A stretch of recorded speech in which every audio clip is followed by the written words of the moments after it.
पाहूयात एक महत्त्वाची अपडेट। उजनी धरणामध्ये बुडालेल्या 6 पैकी 3 मृतदेह सापडलेत। मृतदेह ताब्यात घेण्यासाठी एनडीआरएफचं पथक रवाना झालंय। आणखी 3 शोध बाकी आहे। गेल्या तासाभरापासून हे शोधकार्य पुन्हा एकदा सुरू करण्यात आलेलं आहे। जयदीप भगत आपले प्रतिनिधी सध्या आपल्या सोबत आहेत। जयदीप, 3 मृतदेह सापडलेत, मृतदेहांची ओळख पटली का? प्रज्ञा मंगळवारी संध्याकाळी सोलापूर जिल्ह्यातल्या कुगावमधून पुणे जिल्ह्यातल्या इंदापूर तालुक्यातील काळाशी येथे 6 प्रवासी जे आहेत ते प्रवास करत होते।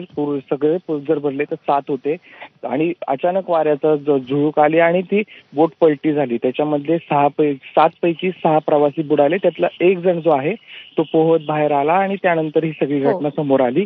परवा दिवशी 6 वाजल्यापासून सुरू झालेलं ऑपरेशन काल दिवसभर चाललं, परंतु 6 पैकी एकाचा देखील शोध लागला नाही। एनडीआरएफचे पथक असेल, स्थानिक नागरिक असतील किंवा मच्छीमार असतील यांच्या साहाय्याने शोध सुरू होता। त्यामधल्या 6 मधल्या 3 जो मृतदेह आहे तो आज पाण्यावरती तरंगताना पाहायला मिळाला आणि आता ओळख पटवण्याचं काम सुरू आहे। आणखी 3 जण जे आहेत ते बेपत्ता आहेत आणि त्यांचा शोध देखील कालपासून एनडीआरएफ घेते।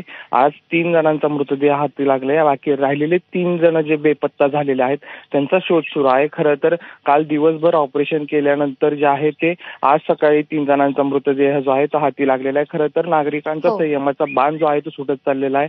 नातेवाईक कालपासून सातत्यानं म्हणत होते नातेवाईकांचा रोष आपण पाहिला, त्यांचा आक्रोश आपण पाहिला। 3 जणांचे मृतदेह सापडले, 3 अजूनही शोध सुरू आहे। जयदीप, धन्यवाद दिलेल्या अपडेटसाठी।